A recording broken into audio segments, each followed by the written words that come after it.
Redditors who were born deaf, do subtitles like dogs barking and tense music help even if you've never heard them? What do you imagine them to be like? Yes, they help. Movies, TV shows, games, etc. use sound to convey emotions or danger or information and so on. By not subtitling those, deaf people miss out on a lot. I was playing the Fable franchise recently, and apparently there's gargoyles in the game that insult you and goad you into shooting them or something. I would have never known if I hadn't read about it, because those insults aren't subtitled. I didn't even know gargoyles were a thing until I was nearly done with Fable 2. To answer your question, I don't imagine them as sounds, that's impossible to do. I imagine the emotions they were meant to convey. Dogs barking means there's something disturbing them. Tense music means shit is getting real. Other things like phone rings tells us what noise the people in the scene are responding to. Subtitling everything 100% helps. As an avid video gamer here, I just thought of something. Are there any video games that have a sort of cue system for deaf people?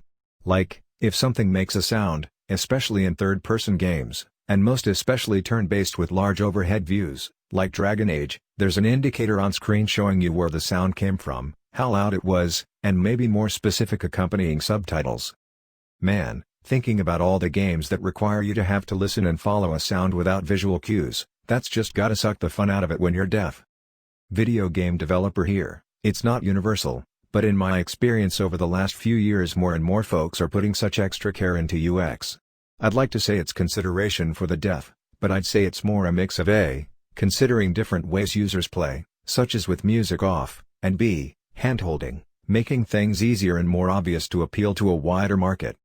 I work in QA and for me accessible UX is something I've really pushed to promote over the years. When I worked in VR, I tried to push for wheelchair-friendly height adjustments. When I worked in localization I pushed for as much subtitling as possible. A former co-worker of mine made me aware of troubles of the colorblind when gaming, too, which I hadn't thought of before. Can't always guarantee you'll have a producer or a design lead who gives as much of a shit, but for me inclusivity is now part of my quality assessment process. Would be cool to see it become more and more important for other devs going forward. Smile. Do you have some more reading material on this? I will look myself, but some direction with industry insight would help. I feel like this is a huge untapped market, but then again I'm not really plugged into these kind of demographics so it might just be out of the loop. So a lot of FPS games use red and green as enemies and friendlies. But a lot of time, with emotion in the background also being various shades of green or brown like buildings or dirt or trees, it's literally impossible to know what's red and what's green. So they often change it to enemies are blue and friendlies are orange. Games like COD and Battlefield used to be really good about having different color schemes for the 3 or 4 different types of color blindness. A game like Fall Guys is an example of devs not thinking about their play base. So on 4-team games like the Tail Chase 1, they have a yellow team and a green team. Literally can't tell those two apart. So it makes it frustrating to play. I have that too, but I eventually went to the doctor and got a hearing test, and I have moderate bilateral hearing loss. Might be something to check out. My other trick besides subtitles is to tune the equalizer to be the inverse of the frequencies I can't hear well. I'm an audiologist, I know my hearing is perfectly fine, I use my own baseline to check our equipment. And yet, this is still a problem for me. I've used subtitles/closed captions for probably 15+ years when I'm watching anything on a computer, phone, or my TV. I have zero issues hearing in the movie theaters, but I do like to watch the movie again with captions when it's available at home just to catch things I missed. I also don't have auditory processing disorder, since we had to do all of those tests on each other in grad school. I just process things faster reading. I was here and I have a question concerning deafness. Like, you've never heard. How do you even imagine something if you have never experienced it? It would be like asking you how a banana tastes when you don't even know flavors. Also bananas are hard to describe.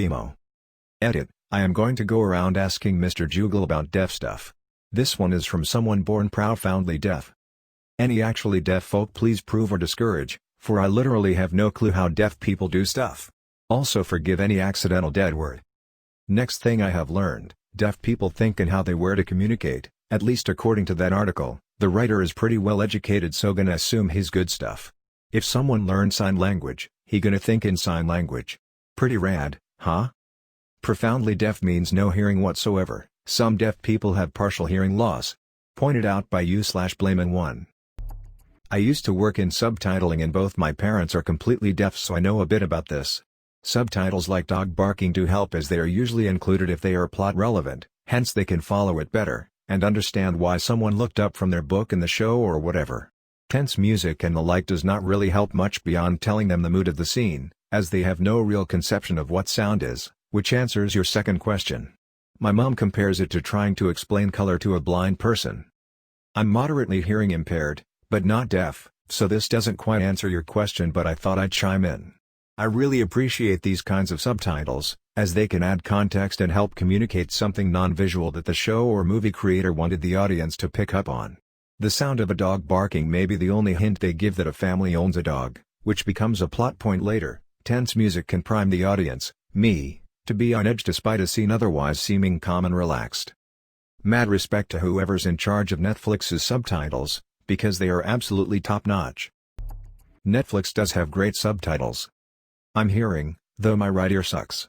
I always have subtitles on because I tend to miss important dialogue exchanges, or quiet sounds. But back to Netflix. They do tend to do a great job with the subs, especially for non-verbal stuff. I still chuckle when I think about Orange is the New Black, when she's peeing and the CO tells her to hurry up, so she starts peeing harder. Subtitles, urinating forcefully. Refreshing thread. My biggest peeve is when people rag on Netflix subtitles when they are by and far the best you'll find in the entertainment industry, short of dedicated captions for AAA games. Yeah, sometimes you get the old public TV captions for old shows, but it's always just the regular supplemental stuff, not the SDH subs for the hard of hearing. Seriously, SDH subs are very rigorously put together. The hearing translators and transcribers have to always consider if sounds are plot pertinent, whether the subtitles are concise or too cluttered. Subs were never this good. The old kind is usually a chore to read, you can't customize text size or properties, and they used to cram way too many characters into a single subtitle, for a much too short amount of time, of course. The quality control department working on Netflix assets is huge, and no other streaming services or physical media supplier is paying even remotely as much attention to all the details. Honestly, I'm only 19 and I went to hearing schools my entire life, so I haven't had much exposure to the deaf community. However, I am aware that it is controversial, but it was done when I was a baby, so I didn't have much say, and it was what the doctors recommended. There's definitely a medicalization of the deaf community that I don't agree with, but I also believe in freedom of choice, and if someone wants to get Cs or not, it's up to them. Medicalization of the deaf community. Could you give an example of what this would be? It seems like it has to do with trying to fix someone's hearing, implying that it is broken. But it is. No one has to have any procedure or device that they don't want, but I do think it is a negative. There have been multiple times that being able to hear has saved me from getting injured. I don't think anyone would voluntarily go from hearing greater than impaired/deaf. A lot of deaf people don't see it that way due to the fact that being deaf isn't a medical condition to them, it's a culture. It has its own language, media, literature, etc. It is a disability, but it doesn't necessarily need to be fixed. I think we should merge the deaf and hearing worlds instead of deaf people living in a hearing world. That's why it's a controversial debate, because there isn't one clear answer, you know? Not born deaf, but I'm hard of hearing and interacted with enough deaf people to at least give a response to both questions that I can't find anywhere in the comments. Subtitles relating to sounds like dog barking, door slam are, at least for the folks I know and myself, help us understand a scene better, especially more so for a scene beyond the screen edges. So like subtitles that shows dog barking but the screen shows a kid in the backyard in front of a fence, would just let us know that hey, there's probably a dog behind the fence or at least nearby somewhere. Or say a horror movie with a girl on a bed, and suddenly jumps but the subtitle says door slams, but we see no door, but we understand that the girl was spooked/scared because she hear a door slam somewhere. What do you imagine them to be like? Again, this is from my own experience and the people I know, but sounds that we have never heard of. If it's folks like myself who is not born deaf, but never heard of it either, for example, raised in an environment that just so happens to not have a dog present, we would just imagine a sound that we think would best fit based on what we currently know. We could be spot on, or completely off. Best example I can think of is YouTube Mikhail from Drakengard 3 and Smaug from The Hobbit. Both are dragons, but the voice is completely different. However, when I asked the folks who were born 100% deaf, sound is more of a visual or the sense of vibration intensity. But for what it actually sounds like, it was blank. Like asking a person born blind to describe the color of the sky. It's blank and ultimately meaningless. Like before I ever heard what the trees rustling from the wind sounds like. So when someone says oh the trees are whispering, I would know that they're referring to the wind blowing through the trees, but I have no idea what it actually sounds like. When I did finally hear the noise, I still didn't know what it was even though I was looking at it till someone told me what it was. Hello Redditors who are hearing impaired, I'd like to ask, how do jump scares affect you? A big part of it is sudden loud noises that accompanies the scary imagery. Since you don't hear the building tense music nor the sudden loud one, does that take away from you experiencing jump scares?